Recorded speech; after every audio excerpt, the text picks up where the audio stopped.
Beliau yang sangat merindukan kehangatan dari istrinya tersebut mencoba untuk bermanja-manja dengan Qolia. Namun semua rayuan dari sang suami tidak digubris dan seolah ingin menghindar. Asni yang pantang menyerah terus mengeluarkan rayuan-rayuan untuk mengajak istrinya melakukan hubungan dewasa yang telah dinantikannya selama bertahun-tahun.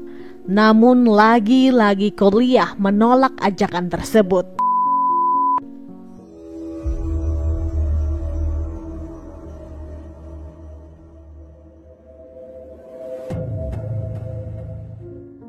Hai semuanya, Assalamualaikum warahmatullahi wabarakatuh. Kembali lagi di YouTube channel saya, Lembaran Cerita. Semoga kabar kalian semua sehat selalu dan pastinya diberi kebahagiaan dalam menjalani hidup. Di video kali ini saya akan membahas salah satu kasus yang terjadi di Indonesia, tepatnya di Banten. Kasus ini sendiri terjadi dikarenakan seorang suami yang mengajak istrinya untuk berhubungan, namun ditolak oleh sang istri. Nah, seperti apa kasusnya? Yuk langsung kita bahas. Seorang pria yang bernama Asni, berusia 55 tahun dan merupakan seorang pria parubaya yang tinggal di sebuah kampung Masigit Etan, Kelurahan Kasemen, Serang, Banten. Ia telah menikah dengan seorang wanita yang bernama Qolia, berusia 45 tahun. Beberapa warga mengatakan jika Asni ini dikenal sebagai seorang warga yang baik, ramah, murah senyum dan sering bertutur sapa dengan tetangganya. Bahkan saking baiknya, Asni juga seringkali membagikan bantuan berupa sembako kepada anak yatim di wilayahnya tinggal. Awalnya Bapak Asni ini bekerja sebagai seorang tukang ojek pengkolan di kampung tempatnya tinggal.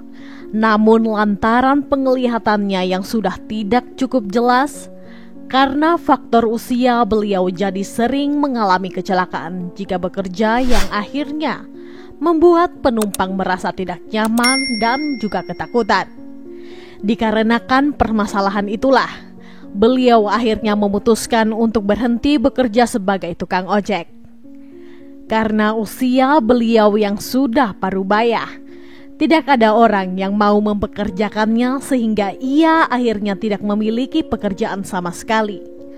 Namun meskipun begitu, untuk mencukupi kebutuhannya beliau mengandalkan penghasilan dari sang istri, Qolia, yang merupakan seorang TKW di Arab Saudi. Setelah lama tidak bekerja, Bapak Asni merasa jika dirinya mulai diasingkan oleh keluarga besarnya. Hal itu dikarenakan beberapa pihak keluarga besarnya beranggapan bahwa Bapak Asni yang merupakan kepala keluarga sudah seharusnya bekerja mencari uang dan tidak hanya mengandalkan penghasilan sang istri, sehingga mereka menganggap kalau Bapak Asni memanfaatkan istrinya saja. Diketahui Qolia sendiri telah menjadi seorang TKW dari Indonesia yang bekerja sebagai seorang asisten rumah tangga di Arab Saudi selama kurang lebih 8 tahun lamanya.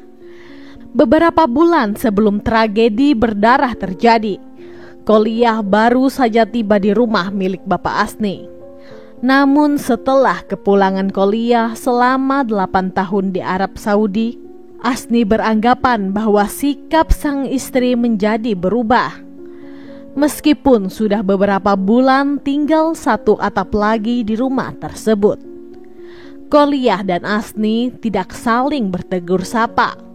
Beberapa kali Bapak Asni sempat berusaha untuk mendekati sang istri, namun selalu berujung dengan penolakan, sehingga ia menjadi enggan untuk mendekati istrinya. Bapak Asni merasa jika istrinya telah banyak berubah.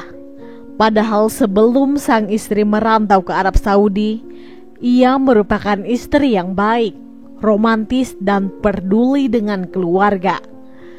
Namun meskipun begitu, Asni tetap saja berusaha untuk mengerti keadaan dan berulang kali mencoba untuk mendekati istrinya.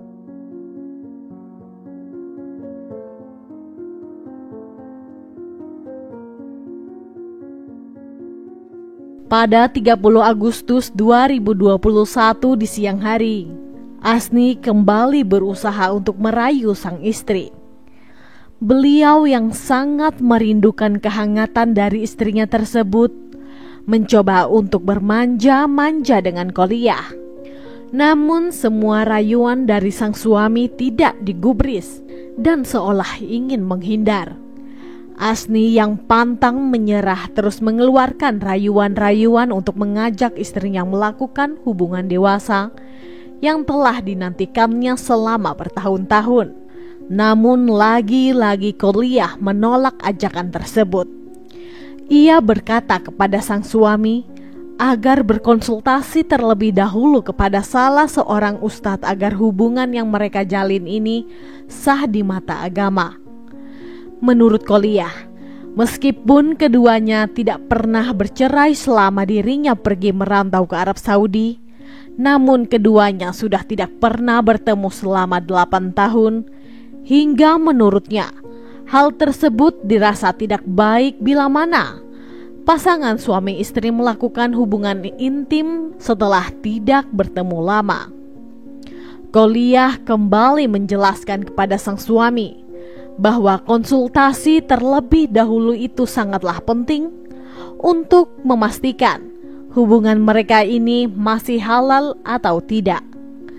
Merasa permintaannya tidak dituruti oleh sang istri dan malah mendapatkan nasihat-nasihat, Asni seketika itu langsung murka. Ia langsung menjambak rambut sang istri, kemudian menyeretnya dan membenturkan kepala Qoliyah beberapa kali ke tembok rumah mereka. Mendapatkan perlakuan seperti itu, Qoliyah sempat memberontak dengan apa yang dilakukan oleh sang suami. Namun secepat kilat, Bapak Asni kembali menyeret tubuh sang istri menuju ke dalam kamar. Di sana ia kembali menyiksa sang istri dengan memukul, menampar, dan yang terakhir adalah menggigit lengan Qoliyah hingga berdarah. Pertikaian suami istri itu menjadi semakin sengit. Demi melepaskan gigitan tersebut, Qoliyah terpaksa mencekik leher dari suaminya selama beberapa menit. Namun cekikan itu malah berujung fatal, dikarenakan sang suami telah kehabisan nafas. Mengetahui sang suami telah meninggal dunia, Qoliyah merasa panik serta ketakutan sehingga ia pun kemudian memutuskan untuk bersembunyi di dalam lemari baju yang ada di kamar tersebut.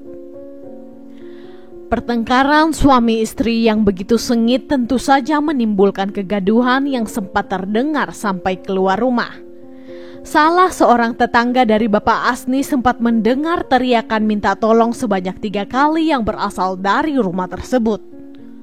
Namun ketika ia berlari menuju ke rumah Asni, salah seorang tetangga mendapati keadaan pintu rumah Asni yang ternyata sedang dalam kondisi terkunci dari dalam.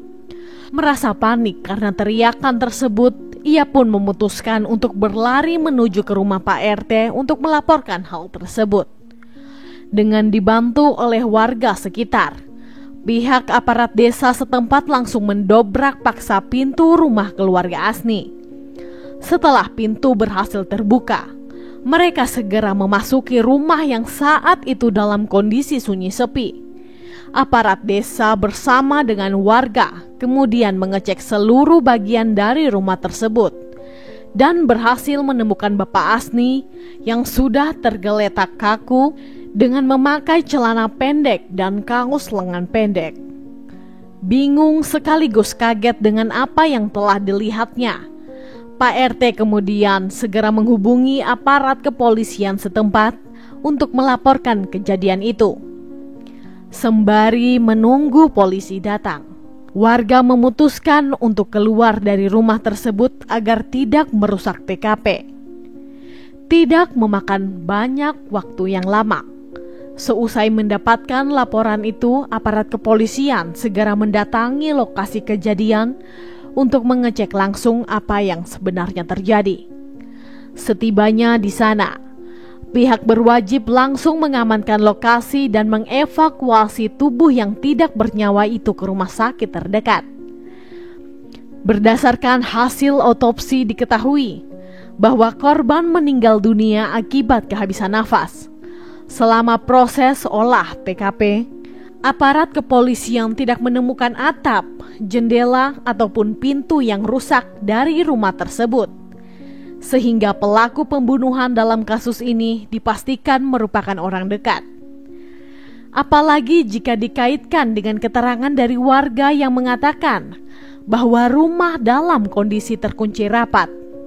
Aparat kepolisian pun kemudian menggeledah setiap sudut dari rumah itu dengan teliti lagi dan lagi. Dan mereka pun dikejutkan dengan penemuan sang istri dari korban yang bersembunyi di dalam lemari yang ada di rumah tersebut. Aparat kepolisian pun akhirnya langsung membawa Goliah ke kantor polisi untuk penyelidikan lebih lanjut. Saat proses interogasi, Goliah langsung mengakui jika dirinya yang telah mencekik leher suaminya sendiri.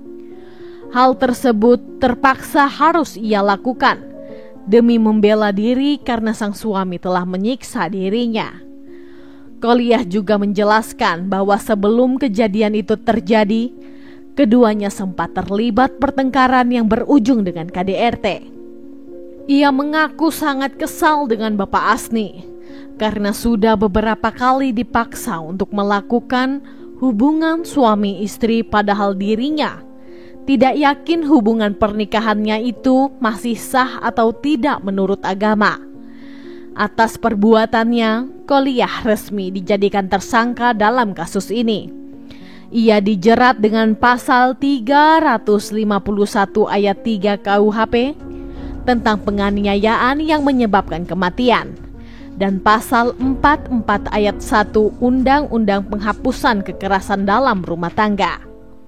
Sidang perdana untuk kasus ini digelar di Pengadilan Negeri Serang, Banten, dan Majelis Hakim Pengadilan Negeri Serang menjatuhkan vonis hukuman penjara selama 8 tahun kepada Goliah karena terbukti bersalah secara sah dan meyakinkan telah melakukan tindakan pidana penganiayaan yang menyebabkan korban meninggal dunia.